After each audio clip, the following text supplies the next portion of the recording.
Episode की शुरुआत में हम देखते हैं पॉजिटन तांगसान को यही कह रहा था कि तुमने पिछला टेस्ट पास कर लिया है, इसलिए तुमने मुझे नाराज नहीं किया। अब अगला टेस्ट से सारे टेस्ट से काफ़ी मुश्किल होगा। वहाँ पर तुम्हारे पास पॉजिटन का हार्ट भी नहीं है और तुम्हें इतना पेन होगा कि हो सकता है कि तुम उसे बर्दाश्त ना कर पाओ और मर जाओ। तांगसान पॉजिटन की बात सुनकर कहता है कि मैं इसके बारे में जानता हूँ, अब मैं पीछे नहीं हट सकता। फौजदार उसे फिर कहता है कि एक बार फिर सोच लो, तुम्हारी जान जा सकती है। तांगसन कहता है तो कोई बात नहीं, जान जाती है तो जाती रहे, जो मुझे थार तोड़ना है मैं सब कुछ सह लूंगा, लेकिन मैं पीछे नहीं हट सकता। अब जैसे ही ये टेस्ट शुरू होता है उसी के साथ ही उसकी बोन्स क्रैक होना शुरू हो गई थी। इस सब की वजह से तांगसान को काफ़ी दर्द हो रहा था, लेकिन वो ये भी कहता है कि अब मैं यहाँ से पीछे नहीं हट सकता। मैंने 6 लेवल पास कर लिया, अब मैं 7th लेवल को भी पास करके ही रहूँगा। और बाहर जो के साथी देख रहे थे वो यही कहते हैं कि ये टेस्ट ऑफ जॉय नहीं बल्कि ये तो टेस्ट ऑफ पेन था। सारे लोग काफ़ी परेशान थे, रो रहे थे, उन्हें तांगसान की फिक्र हो रही थी। वक्त के साथ साथ तांगसान की हालत और भी ज़्यादा ख़राब होती जाती है, लेकिन उसके साथियों को अभी भी इस बात की फिक्र नहीं थी। वो ये कह रहे थे कि तांगसान तुम इस सबसे बच पाओगे। और इसी के साथ तांगसान जिस जगह पर खड़ा था वहाँ पर एक फार्मेशन बन जाती है।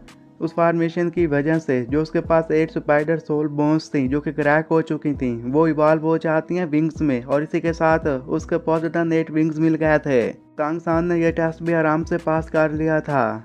टेस्ट के एंड में तांगसान की हालत काफ़ी ख़राब थी और वो यही कहता है कि क्या इसी टेस्ट को टेस्ट ऑफ जॉय का नाम दिया गया था, लेकिन इसमें तो मुझे काफ़ी दर्द हुआ। लेकिन फिर भी वो इस सब के लिए लॉर्ड नेपच्यून को थैंक्स कहता है, क्योंकि अब उसने ये 7 टेस्ट भी आराम से पास कर लिया था। और वो यही पूछता है कि अब मुझे ऐसी क्या चीज़ चाहिए जिसकी वजह से मैं सी गार्ड को रिकवर कर सकूं। अब फिर वो अपने 2 पर्ल निकाल लेता है जो कि उसे पहले दिए गए थे, और इसी पर्ल का इस्तेमाल करके वो डाइटी बनना चाहता था। उसके सामने उसका ट्राइडेंट था और वो वहाँ पर पॉजिटन के हार्ड को चालू करना चाहता था, तो इसीलिए उसके पास जो भी जेट्स है वो उसमें लगा देता है ताकि इसकी मदद से ट्राइडेंट को फिर यूज़ करने के काबिल बना सके।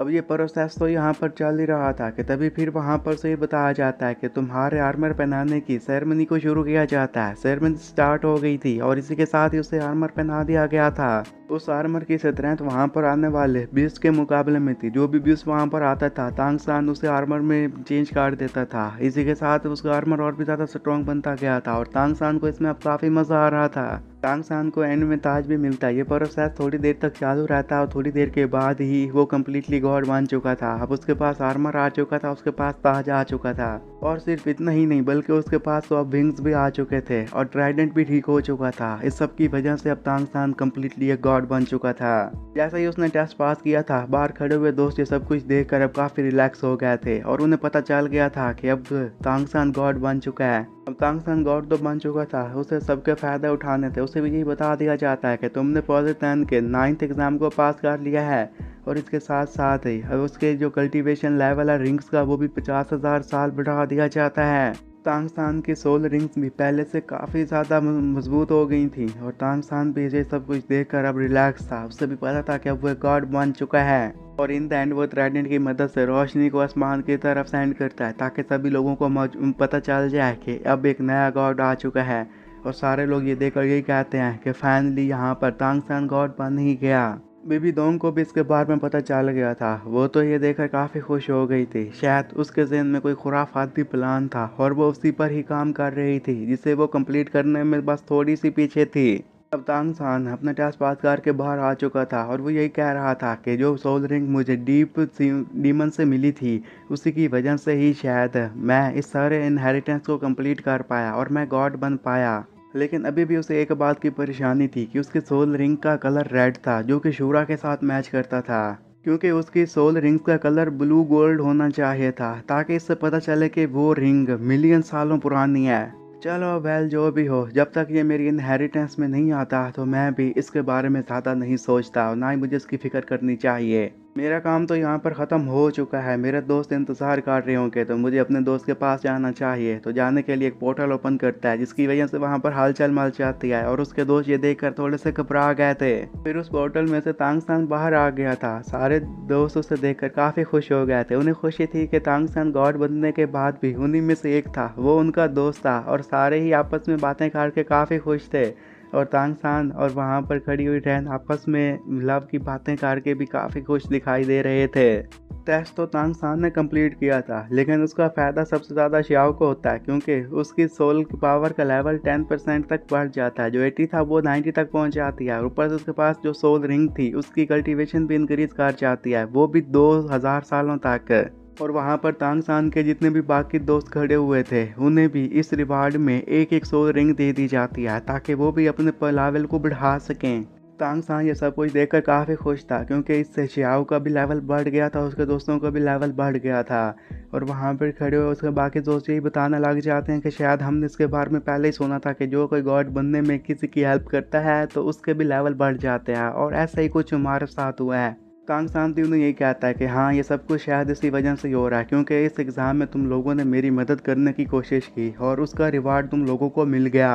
और शियाओ, इसमें तुमने मेरी काफ़ी मदद की थी तो इसलिए तुम्हें 3 सोल रिंग्स मिल गई, तो मैं तुम्हें कांग्रेचुलेशन कहना चाहता हूँ। शियाओ ये कहती है कि जो मेरा लेवल है मैं 2 सोल रिंग को तो ऑब्जर्व कर सकती हूँ, लेकिन मुझे नहीं पता कि मैं तीसरी सोल रिंग का क्या करूँगी। वो थोड़ी सी परेशान हो गई थी। अब उन सभी के पास सोल रिंग्स आ चुकी थी तो इसलिए उन सोल रिंग्स को ऑब्जर्व करने का प्रोसेस शुरू कर देते हैं।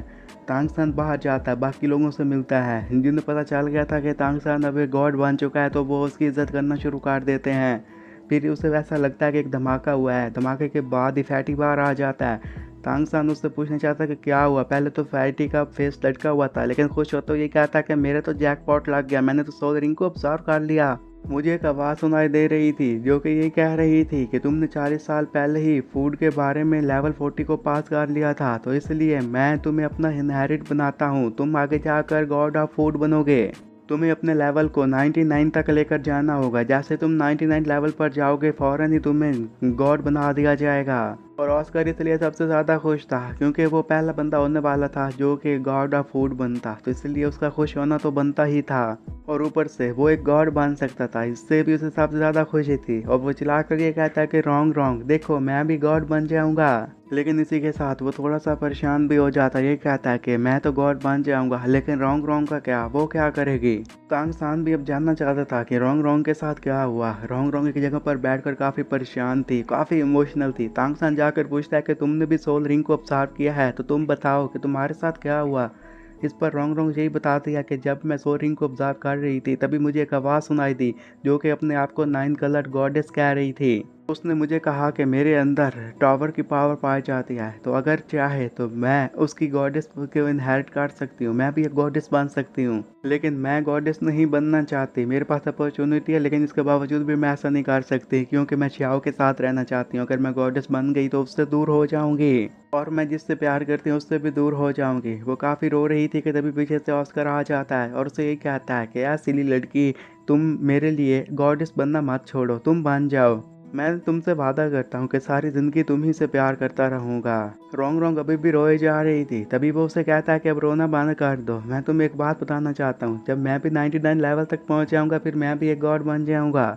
रॉन्ग रॉन्ग जैसे ये बात सुनती है उसी के साथ ही उसकी पिटाई करना शुरू कर देती है और उससे कहती है कि तुम्हें ये बात पहले बताना चाहिए था ना, क्योंकि अब वो दोनों एक साथ रह सकते थे अगर वो दोनों ही गॉड और गॉडेस बन जाते। तो अब इन तीनों ने तो अपने अपना काम कर लिया था। इसी के साथ बाकी चारों के पास जाकर देखने लग जाते हैं कि वो चारों किस पोजीशन में हैं। कि तभी बाकी लोगों ने भी सोल रिंग को ऑब्जर्व कर लिया था। अभी शियाओ हुई बाकी बची हुई थी जो कि सोल रिंग को ऑब्जर्व कर रही थी। शियाओ के लिए 2 सोल रिंग को ऑब्जर्व करना काफ़ी मुश्किल हो रहा था। उसकी हालत ख़राब होना शुरू होती है तो तांग सान उसकी हेल्प करने का डिसाइड करता है, जिस पर शियाओ से ये कहती है कि मैं ये खुद कर लूँगी, प्लीज़ मेरी मदद मत करना, मुझ पर ट्रस्ट करो। शियाओ अब उन्हें ऑब्जर्व कर रही थी। थोड़ी देर में उन्हें ऑब्जर्व करने में कामयाब हो जाती है। सारे दोस्तों से कांग्रेचुलेशन कहते हैं, लेकिन अब शियाओ की इतनी एनर्जी हो चुकी थी कि वो उसकी आंखें बंद हो जाती हैं। वो नीचे गिर रही थी कि तभी तांग सान जाकर उसे पकड़ लेता ताकि नीचे न गिरे। अब सभी लोगों ने सोल रिंग्स को ऑब्जर्व कर लिया था। इसी के साथ यही बताया गया था कि माँ 93 लेवल तक पहुँच जाता है और ऊपर से उनकी दोस्त जू भी 93 लेवल तक पहुंच गई थी। उसके पास सेंसिटिव अटैक सिस्टम आ चुका था और उनके दोस्त दाई का लेवल 95 तक पहुंच गया था। उसके पास स्ट्रॉन्ग अटैक सिस्टम आ चुका था। रॉन्ग रॉन्ग 94 लेवल पर थी, इसलिए उसके पास सपोर्टिव सिस्टम था जो कि उसे कलरफुल दोलों से मिला था। उसका 92 लेवल पर था और उसके पास फूड की पावर थी। शियाओ के लेवल 96 था, उसके पास भी स्ट्रॉन्ग अटैकिंग एबिलिटी थी और उसे ये बोन दोलों से मिली थी। तांग सान 100 लेवल तक पहुंच चुका था, वो एक गॉड बन चुका था। फिर तांग सान सारे लोगों को यही कहता है कि अभी भी किन के साथ फाइट करना बाकी है, तो हमें बैटल फील्ड को भी तो चूज़ करना है। तुम्हारे पास थोड़ा सा टाइम है, जब तक वो डिसाइड नहीं हो जाता यहाँ पर हम कल्टीवेट करेंगे और खुद को स्ट्रॉन्ग बनाएंगे। तांग सान ने वहाँ पर एक एनर्जी की वेव फैला दी थी और जिस जगह से गुजर रही थी सारे लोग गौर से उसे ही देखे जा रहे थे। और इन द एंड कियान रेंचुई को भी इसके बारे में पता चल जाता है और इसी के साथ ही एपिसोड भी यहीं पर ख़त्म हो जाता है।